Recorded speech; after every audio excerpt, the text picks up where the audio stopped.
Bonjour les amis, c'est Christian et bienvenue sur l'AIA Franchi. J'aimerais apporter rapidement mon observation par rapport à la situation des marchés financiers et des marchés des cryptos actifs en ce moment. Okay?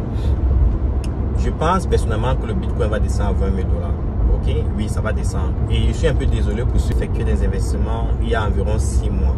Okay? Parce que la majorité de ces personnes sont en perte. En perte, ça veut dire que l'ensemble de leurs cryptos actifs est certainement négatif par rapport à leur prix d'entrée. Mais s'ils ne vendent pas, sur le conseil que j'apporte, bon, c'est pas un conseil. Mon opinion serait de ne pas vendre. Ne pas vendre, ne vendez pas. Ok, ne vendez pas. Gardez vos positions. Surtout si vous avez des positions dans des projets à bons fondamentaux comme Ethereum, Moonbeam, Solana, Avalanche ou autres. Ne vendez pas. Mais si vous êtes dans des shitcoins comme Limo, CoinSwap, Shiba Inu et autres, ouais, moi je m'inquiéterais.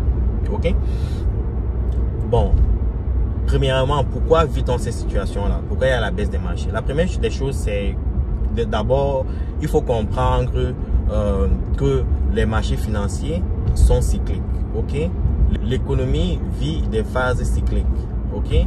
Il y a des périodes d'expansion, il y a des périodes de récession, il y a des périodes de stabilité et autres. Ok? Maintenant, nous sommes dans une période de récession. Et la période de récession, le plus souvent, est supportée par une forte inflation. La période de récession est supportée par des taux d'intérêt élevés parce que les taux d'intérêt permettent de stabiliser la croissance de l'inflation. Je m'explique pour ceux qui ne comprennent pas. Pendant la période d'expansion, l'accès au crédit est facile parce que les taux d'intérêt sont très bas. Et ceci est fait à dessein parce que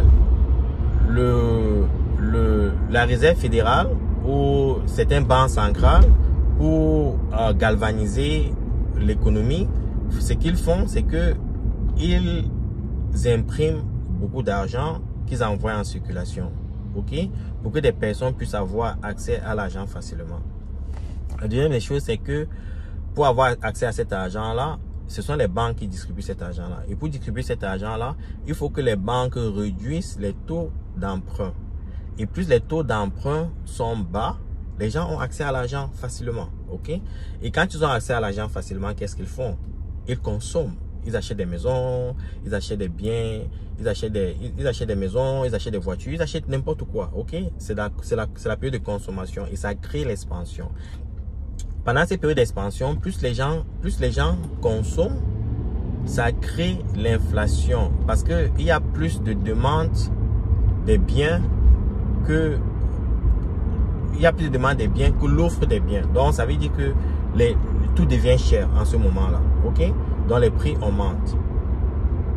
Maintenant, quand cette phase et pendant cette phase aussi, ce qui se passe, c'est que les gens investissent facilement. Ok? Les gens veulent placer leur argent. Vous prêtez de l'argent à la banque, vous voulez le placer quelque part. Donc, c'était investi dans des actions, c'était investi dans des cryptos actifs. Et vous, pendant les 2 dernières années, on est dans une période d'expansion. La capitalisation de la blockchain des cryptos actifs est passée de 800 millions de dollars à presque 3 milliards. Si vous regardez au niveau des marchés financiers, c'est la même chose. Ok? Vous avez vu des stocks comme Twitter qui sont passés de 20 $ à presque 80 $. Ok? Donc c'est ça la période d'expansion et tout le monde est content, tout le monde est excité. Le problème qui se pose, c'est que quand il y a creux de consommation, il y a de l'inflation. L'inflation ne faisait qu'augmenter et il faut maintenant que la Réserve fédérale prenne des décisions pour pouvoir amortir le taux d'inflation. Donc en ce moment-là, on fait une transition dans une période de récession parce que la période de récession est justifiée par exemple par l'augmentation des taux d'intérêt. C'est que les États-Unis ont fait, je crois que c'était la semaine dernière, ils ont augmenté des 0,50 points alors que la population s'attendait à 0,25 points. Ok, ça a créé la panique. Donc, et on anticipe que d'ici la fin de l'année, ils vont augmenter de 2,75%, quelque chose comme ça. Ok, donc c'est juste pour s'assurer du contrôle de l'inflation. Et vous constatez, et aussi pendant ces périodes-là, on imprime de moins en moins de l'argent. L'accès au crédit devient de plus en plus difficile parce que le taux d'emprunt devient de plus en plus élevé.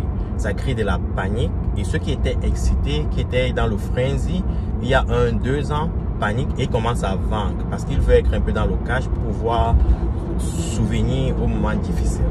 Ça crée la période de récession. C'est où on se trouve en ce moment et c'est pour ça que beaucoup de gens vendent. Donc, ma position est la suivante.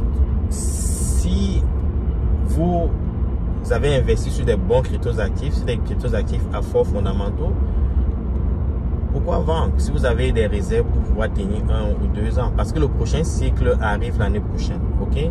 L'année prochaine, vous allez avoir le même frein et le même engouement et tous les pertes non réalisées sur vos crypto-actifs ou sur vos actions, ok, vont remonter. Vous allez recouvrir votre argent et voir plus. Parce que je vais vous dire une chose et je vis ça depuis 2015. Ok? Le prochain bull run dans les crypto-actifs sera stratosphérique. On va dépasser son all-time de presque 3 milliards de dollars. On va à pas moins de 10 milliards de dollars. Vous verrez. Donc, si vous avez des bons cryptos actifs, je vous suggère de juste garder vos positions et d'être patient. Je vais vous donner encore un exemple, et l'exemple que je donne toujours à mes étudiants. En 2015, Ethereum s'est vendu à 10 dollars. En 2017, 2018, Ethereum s'est vendu à presque 1500 dollars. En 2019, Ethereum a chuté à presque 87 dollars. Ok? Et en 2020, 2021, Ethereum a flirté avec les 5000 dollars. Donc de 87 dollars à 5000 dollars. C'est pour juste vous dire quoi. C'est que des projets qui sont ici pour résoudre des problèmes sont des projets qui ont des fondamentaux. Et vous n'avez pas à vous inquiéter quand vous investissez ce projet-là. Les fluctuations du marché, c'est lié à des phases économiques. Ce que je voulais partager avec vous. Bonne journée.